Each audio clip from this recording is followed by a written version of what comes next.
Hello everyone, welcome back to our channel Radhika real vlogs. ఎలా ఉన్నారండి అందరూ? నేనైతే బాగున్నాను. మీరందరూ కూడా బాగుండాలని మనస్ఫూర్తిగా కోరుకుంటున్నాను. సో ఇక్కడ ఏంటి అంటే, ఇది అమ్మ వాళ్ళ ఇంటికి సమ్మర్కు వెళ్ళానని చెప్పాను కదా. సో సమ్మర్ వెళ్ళిన తర్వాత సెకండ్ డే తీసిన వ్లాగ్ ఇది. తీసే ఆల్మోస్ట్ 15 డేస్ అయిపోయింది, బట్ ఈరోజు పోస్ట్ చేస్తున్నాను అనమాట. సో ఫ్రెండ్స్, మన ఛానల్ కనుక ఎవరైనా ఫస్ట్ టైం చూస్తున్నట్లయితే ప్లీజ్ ఛానల్ అయితే సబ్స్క్రైబ్ చేసుకోండి. పక్కనే గంట సింబల్ వస్తుంది కదా, అది క్లిక్ చేసి ఆల్ అనే ఆప్షన్ సెలెక్ట్ చేసుకుంటే నేను పెట్టే ప్రతి వీడియో మీకు నోటిఫికేషన్ రూపంలో అయితే వచ్చేస్తుంది. అలాగే వీడియోకి అయితే ఒక చిన్న లైక్ అయితే ఇవ్వండి ప్లీజ్, ఎందుకంటే మీరు ఇచ్చే లైక్స్ వల్ల మన కంటెంట్ ఇంకొంతమందికి యూజ్ అయ్యేలాగైతే ఉంటుంది. ఇంకా ఇక్కడ ఏంటి అంటే, ఇంక అమ్మ వాళ్ళ ఇంటికి వెళ్ళాను కదా. ఫస్ట్ డే అయితే రెస్ట్. యాక్చువల్గా నేను ఏమనుకున్నానంటే రెస్ట్ తీసుకోనికి వెళ్దాము అనుకున్నాను. రెస్ట్ అంటే ఇక్కడ ఏదో పెద్ద పని చేస్తున్నానని కాదు, కానీ కొంచెం రిలాక్స్ అవుదాము అని. బట్ రిలాక్స్ ఎట్లా అవుతామండి? కాము కదా. అంటే రెగ్యులర్గా వర్క్ చేసే వాళ్ళం ఖాళీగా కూర్చోవాలంటే కూర్చోలేము. దట్టు అమ్మ ఒక్కతే పని చేసుకుంటుంది కాబట్టి ఇంకా నేను కూడా హెల్ప్ చేద్దాము అని అయితే అనుకున్నాను. ఇది వచ్చేసి అమ్మ వాళ్ళు, మీకు ఇంతకుముందే చెప్పాను, కొన్ని వీడియోస్లో షేర్ చేశాను. అమ్మ వాళ్ళు కట్టించుకున్న కొత్త ఇల్లు అనమాట.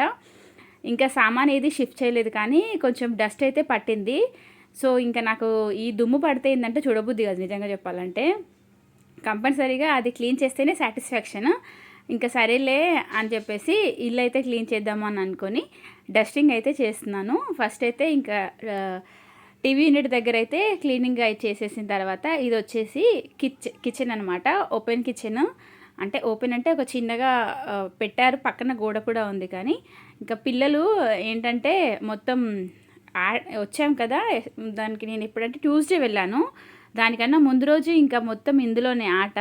చల్లగా ఉంది, కొత్తిల్లు కదా, చాలా చల్లగా ఉండే. ఆట పెట్టేశారు మొత్తం. ఇంకా దుమ్ము ధూళి ఇది కాక మా పిల్లలు చేసిన నానా హంగామా హడావిడి అంతా ఉందన్నమాట. ఇంకా సరేలే అని చెప్పేసి మొత్తానికి కౌంటర్ టాప్ ఇవన్నీ క్లీన్ చేశాను అనమాట. బట్ నాకు మా ఇంట్లో నచ్చింది ఏంటంటే మార్బుల్స్. అంటే లైక్ ఈ కౌంటర్ టాప్ పైన వేసే బండలు ఉంటాయి కదా, చాలా నీట్గా ఉన్నాయి అసలు. కొంచెం కాస్ట్లీవే యూజ్ చేశారు.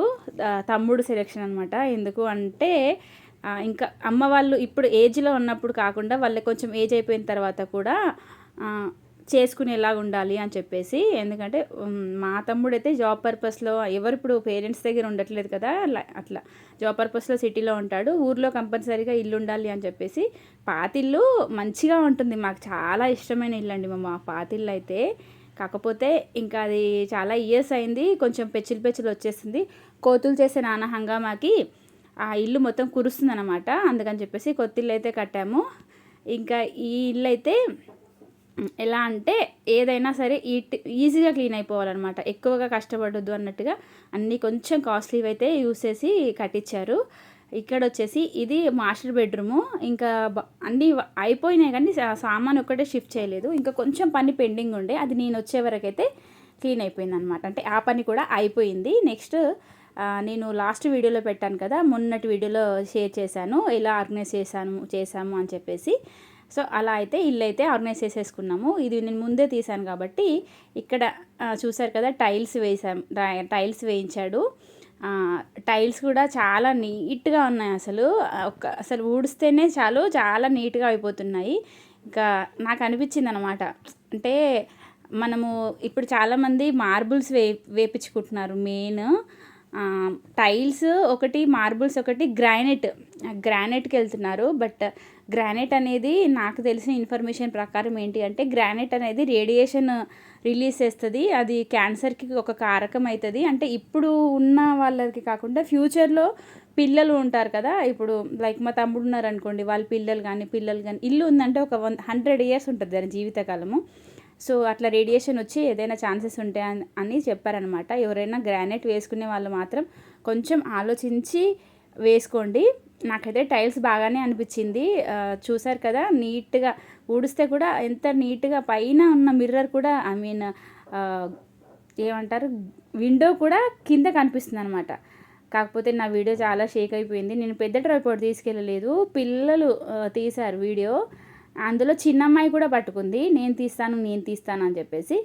అందుకోసం అని చెప్పేసి కొంచెం షేక్ అయితే అయింది. బట్ మీకైతే, ఎందుకంటే మాకు చాలా హ్యాపీయెస్ట్ మూమెంట్ అనమాట ఇది. కొన్ని సంవత్సరాల కల నిజంగా చెప్పాలంటే ఇల్లు కట్టుకుంటాము లేదా అన్నది. ఇంకా మొత్తానికైతే ఆ డ్రీమ్ అయితే మా తమ్ముడు అండ్ మా బాపు ఇద్దరు కలిసి తమ్ముడు రూపంలో వాడైతే ఫుల్ఫిల్ చేసేసాడు అమ్మ వాళ్ళకి. ఇక్కడ చూసారు కదా, కబోర్డ్స్ కాంబినేషన్ కూడా చాలా నాకు బాగా నచ్చింది అనమాట. అంటే ఒక్కొక్కరికి ఒక్కొక్క టేస్ట్ ఉంటుందిలేండి. బట్ ఎందుకంటే హ్యాష్కి వచ్చేసి మనకి కాపర్ కలర్ వేశారు. నాకు అది కూడా చాలా బాగా నచ్చింది. మొత్తం డబుల్ బెడ్రూము, హాల్, కిచెను. అందులో వచ్చేసి మనకి బెడ్రూమ్స్లలో 2 వాష్రూమ్స్ వస్తాయి. నెక్స్ట్ వచ్చేసి ఇంకా బయట ఒక వాష్రూము మెట్ల కింద వచ్చింది. మా స్పేస్ వచ్చేసి మొత్తము 370 ఎంత ఉందంట మొత్తం ఎస్ఎఫ్టీ వచ్చేసి. కాకపోతే అందులో 130లో కట్టారనమాట. కాకపోతే ఏమీ అనుకోకండి, ఈ షేకింగ్ అయితే అవుతుంది. సో మొత్తానికి ఇల్లుకి అయ్యే ఖర్చు కూడా చెప్తాను. 40 lakhs అయిందంట కన్స్ట్రక్షన్కి. నేను అది చూసే షాక్ అయిపోయాను అనమాట. వాయమ్మో ఇంత పెట్టారా అని చెప్పేసి. కాకపోతే ఏంటంటే అది మన మీద డిపెండ్ అయి ఉంటుంది.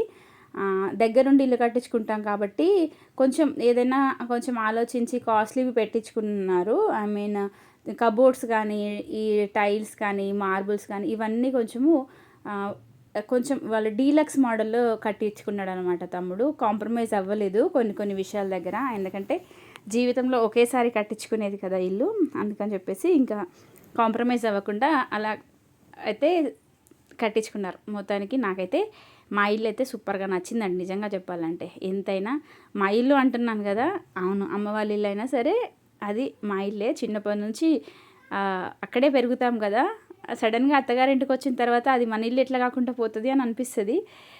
ఇక్కడ ఏంటి అని అంటే ఇది వచ్చేసి పాతిల్లు. ఇది ఏంటంటే మాకు ఒక 50% కూలగొట్టేసాము, ఒక 50% అయితే ఉంది. ఇంకా అమ్మకు కూర ఏం చేస్తావు అంటే మా అమ్మ ఏదో కొత్త కూర ట్రై చేస్తా, కొత్త కూర కాదు వాళ్ళు ఎక్కువ వండుతారంట, బట్ నాకైతే తెలీదు. చాలా రోజులైతుంది అమ్మ వాళ్ళ ఇంటికి వెళ్ళి కొన్ని డేస్ స్పెండ్ చేయడం అనేది. అట్లా ఇంకా అమ్మ ఏమన్నదంటే వంకాయలు కట్ చేయి బిడ్డ, దాన్ని వంకాయతో శనగపిండి ఇంకా నెక్స్ట్ చింతపులుసు వేసి కూర వండుతాను అన్నది. అమ్మ ఇదేం కాంబినేషనే బాబు అని అనుకున్నా నేనైతే. కానీ కాంబినేషన్ అయితే చాలా బాగా కుదిరిందండి బాబు. ఇక్కడ చూసారా, నాకు ఏమో అంటారు చూడండి, సామెత కరెక్ట్గా టైంకి గుర్తొస్తలేదు కానీ వంకాయలు మీదికి కిందికి కట్ చేసి పెడుతున్నాను. అలా ఉంది తెలివి. నాకు వీడియో చూసే తర్వాత కూడా అర్థం కాలేదు.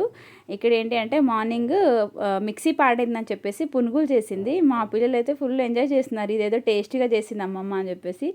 కానీ మాకు ఈ ఇంట్లో ఉన్న స్వీట్ మెమరీస్ చాలా ఉంటాయి. నిజంగా చాలా బాగా ఎక్కువ నచ్చిన ఇల్లు అనమాట మా తాత కట్టించింది. ఇది వచ్చేసి బయటకు అవుట్పుట్ మా ఇంట్లో. కొత్త ఇంటికి పాతిల్లు ఇలా పక్కన ఉంది, పడగొట్టేయలేదు, అలాగే ఉంచాము. చూద్దాం దానికి ఎందుకు పడగొట్టేయడము అలా అని చెప్పేసి పడగొట్టకుండా ఉంచేసామన్నమాట. ఇంకా బయట అయితే ఇలా ఉంది. కింద చూసారు కదా, ఇవి ఇంకా బండలు వేయలేదు, మేము వచ్చే టైంకి వేశారనమాట బండలు అయితే. ఇదేంటో ఒక్కసారి మీకు చూపిస్తున్నాను విలేజ్లో ఎట్లా ఉంటుంది అని చెప్పేసి. బట్ ఇప్పుడు ఊర్లలాగా అయితే ఉండట్లేదు. ఎక్కడ చూసినా బిల్డింగ్లే కనిపిస్తున్నాయి. చెట్లు కూడా పెట్టట్లేదండి బాబు. ఎందుకంటే ఆ కోతులు వానర సైన్యం వచ్చిందంటే ఇంకా అసలు బీభత్సంగా ఉంటుంది. ఇక్కడ అయితే అక్కడికి అది కట్ చేసిన తర్వాత లోపలికి వచ్చాను మళ్ళీ కిచెన్లోకి. అమ్మ ఏమన్నదంటే, హాల్లోనే కూర్చున్నాను, ఉప్పు పెట్టేస్తే అవేంటి మనకి చేదు రావు, కొంచెం ఉప్పు అయితే పెట్టు లోపల వాటికి అని అన్నది. అంటే ఏమి వితౌట్ ఎనీ మసాలా ఏది లేకుండా చేసిన కర్రీ అనమాట. కానీ అమ్మ వాళ్ళు ఏది చేసినా టేస్టీగా ఉంటుందండి బాబు. వాళ్ళు ఎలా వండినా సరే, ఇప్పుడు మనము గుత్తొంకాయ వండాలంటే 4 మసాలాలు, చింతపండు, అది ఇది 12 వేసి చేస్తామా, చేసిన తర్వాత అది ఎక్కడైనా పల్లీలు కొంచెం ఎక్కువైనా టేస్ట్ మారిపోతుంది, లేదంటే నువ్వులు కొంచెం ఎక్కువైనా టేస్ట్ మారిపోతుంది. కానీ ఈ ఇంతకు మించి ఏమీ లేదు. కాకపోతే ఫ్రెష్ కూరగాయలు అనమాట. నేను మంగళవారం వెళ్ళాను, బుధవారం ఈ కర్రీ. అక్కడ ఏంటంటే ఊర్లో నుంచి వస్తాయి కదా మనకి, మార్కెట్కి కూరగాయలు వచ్చేసి ఊర్లో నుంచి వస్తాయి కాబట్టి చాలా టేస్టీగా ఉన్నాయండి. ఏ కూరలైనా సరే సూపర్గా అనిపించింది నాకు. అసలు టేస్ట్ వైజ్ మాత్రం చాలా బాగున్నాయి. ఇక్కడ మనం తినేటి ఏందో నాకు అసలు గడ్డిలాగా అనిపిస్తుంది నిజంగా చెప్పాలంటే. స్టోర్ చేసుకొని మరీ తింటాం కదా, అండ్ లేజినెస్ కూడా ఎక్కువ. ఒక వారం పోయి కూరగాయలు తెచ్చుకున్నామంటే నెక్స్ట్ వీక్ ఎవరు పోతాంలే అని ఆలోచిస్తాం. కానీ ఊళ్ళలో అలా కాదు, ఎవ్రీ వీక్ కంపల్సరీ పోయి తెచ్చుకుంటున్నారు. అందరూ వెళ్ళి తెచ్చుకుంటున్నారు అనమాట. మార్కెట్ రీసెంట్గా స్టార్ట్ చేశారు, ఒక 2-3 years బ్యాక్ నుంచి. నేనైతే మొన్న వెళ్ళానులేండి, నా మార్కెట్ కూడా విజిట్ చేశాను మా ఇంట్లో. ఇంకా ఇక్కడైతే అమ్మ కర్రీ అయితే వండుతుంది. ఏమీ లేదు, సింపుల్గా 2 పావులు ఆయిల్ వేసింది, ఆయిల్ వేసిన తర్వాత మధ్యలో మా పాప షూట్ చేయడం మర్చిపోయిందంట. ఒక ఉల్లిగడ్డ వేసి అల్లం ఎల్లిగడ్డ పసుపు వేసిన తర్వాత అది వంకాయలు అయితే వేసి తర్వాత నీ చింతపండు పులుసు ఏదైతే ఉందో అది వేసి అందులో కొంచెం శనగపిండి వేసిందంట, అంతే. ఇదైతే రెసిపీ ఈజీగా ఉందండి, నిజంగా చెప్తున్నాను కదా. ఎందుకంటే మిక్సీ పని చేయట్లేదు కాబట్టి ఏం కూర చేయాలా అని ఆలోచిస్తే ఇంకా ఇదొకటి మా అమ్మకి తట్టింది తడుగా చేసేసింది. కానీ టేస్ట్ మాత్రం సూపర్గా ఉంది. ఎంతైనా అమ్మ చేతి వంటే. వాళ్ళకు వచ్చినంత పొదుపు, వాళ్ళకు వచ్చినన్ని ఐడియాస్ మనకు వస్తేనా ఎంత బాగుండేదో. ఇంక అక్కడ వంట అయితే అయిపోయింది. ఇంకా తర్వాత బట్టలు అయితే చేయితోనే, మిషన్ అయితే లేదు. పిండిన తర్వాత ఇంకా ఇవి మర్చేస్తే ఒక పని అయిపోతుంది అని చెప్పేసి ఇంకా నేనైతే బట్టలు అయితే మర్చేస్తున్నాను. ఇక్కడ సిటీలో ఉంటే పిల్లలు మా ఇంట్లో ఉంటే పిల్లలు కామన్గా చేసే పని ఏంటంటే 24/7 అంటే వాళ్ళు మెలుకున్నంతసేపు టీవీ చూడడము. ఫోన్ అయితే చాలా తక్కువగా ఇస్తానులేండి, స్క్రీన్ టైం ఎక్కువ. అంటే ఫోన్ చూస్తారు, చదువుకోవడము, ఇప్పుడు హాలిడేస్ కదా, ఆడుకోవడం అంతే తప్ప ఇంకా వేరే పనులు చేయరు. అక్కడైతే ఇంకా మట్టిలో ఫుల్ ఆడేశారు, అసలు ఒక రేంజ్లో ఆడుకున్నారండి ఇంటి దగ్గర మట్టి ఉంటే. కానీ నాకైతే నా చిన్నప్పటి మెమొరీస్ అన్నీ గుర్తొచ్చి నా పిల్లలు కూడా అలా ఎంజాయ్ చేస్తుంటే అయితే చాలా హ్యాపీగా అనిపించింది. లైఫ్లో ఎక్కడికైనా సరే వెళ్ళగలము, కానీ మట్టిలో ఆడుకునే ఆటలు, మనం ఆడుకునే ఆటలు ఇవన్నీ ఇప్పుడు మనం ఆడుకోవాలన్నా ఆడుకోలేము. బట్ పిల్లలు మాత్రం భలే ఆడుకున్నారు. అందులో ఒక్కొక్కసారి నేను కూడా ఇన్వాల్వ్ అయ్యాను అనమాట. మేము చిన్నప్పుడు ఈ ఆటలు ఆడుకునేదని. ఇక్కడ ఈ అపార్ట్మెంట్ కల్చర్లో అసలు పిల్లల్ని బయటికి వెళ్ళడమే మానేసి ఎప్పుడు హౌస్ అరెస్ట్ లాగా రూమ్లోనే బంధించి వాళ్ళకు ఒక ఆట పాట సరదా లేకుండా ఎప్పుడు టీవీ చదువు అని టీవీ అని ఇట్లానే మనం పెంచుతున్నాం. కానీ వాళ్ళకంటూ ఒక స్వీట్ మెమొరీస్ అంటే లైఫ్లో ఏమీ ఉండట్లేదు. అందుకని చెప్పేసి నేను ఇంకా పోయింది అని చెప్పేసి 13 days స్పెండ్ చేశాను. 13 daysలోనైతే పెద్దమ్మాయి సైకిల్ తొక్కడం పూర్తిగా నేర్చుకుంది. అలాగే స్విమ్మింగ్ పూల్ కూడా అక్కడ దగ్గరలో స్విమ్మింగ్ పూల్స్ ఇప్పుడు వెంచర్స్ చాలా అయిపోయాయి కదా, కొంతమంది స్విమ్మింగ్ పూల్స్ కూడా పెట్టారనమాట. అలాగే అమ్మమ్మల బావి దగ్గర స్విమ్మింగ్ చేసుకున్నారు పిల్లలు. భలే అనిపించింది నాకు అసలు. పోయినందుకు మాత్రం చాలా ఫుల్ ఫ్లెడ్జ్గా హ్యాపీగా వచ్చాను ఈసారి. అమ్మ నాన్నతో స్పెండ్ చేయడం అదంతా చాలా బాగా అనిపించిందండి. సో ఇలా అయితే నా సమ్మర్ వెకేషన్ అయితే అమ్మ వాళ్ళ ఇంట్లో ఇలా గడిచింది. ఇల్లు ఎలా ఉందనేది మాత్రం కంపల్సరీగా కామెంట్ చేయండి. ఒకవేళ మీకు కూడా ఇలాంటి ఏదైనా డౌట్ ఉంటే నాకు కామెంట్ బాక్స్లో కామెంట్ చేయండి. హోమ్ టూర్ కూడా ఇల్లు మొత్తం అయిపోలేదని చెప్పేసి నేనైతే తీయలేదు. అంటే హోమ్ టూర్ అంటే మనలాంటి మిడిల్ క్లాస్ వాళ్ళకి కొంచెం బడ్జెట్లో లాగా ఇల్లు ఎలా కట్టుకోవచ్చు అనే దాని గురించి అండి. ఎందుకంటే ఇల్లు అనేది ఒక జీవితకాల అది ఒక కళలాగా ఉండిపోతుంది కొంతమందికి. బట్ మనీ ఎలా సేవ్ చేసి ఎలా కట్టుకున్నారు అనేది కూడా main important. That middle class family. మా నాన్న ఫార్మరు అయినా కూడా వాళ్ళ డ్రీమ్ అయితే ఫుల్ఫిల్ చేసుకున్నారు. సో ఫ్రెండ్స్, ఇది వీడియో. మరొక మంచి వీడియోతో కలుస్తాను. టాటా.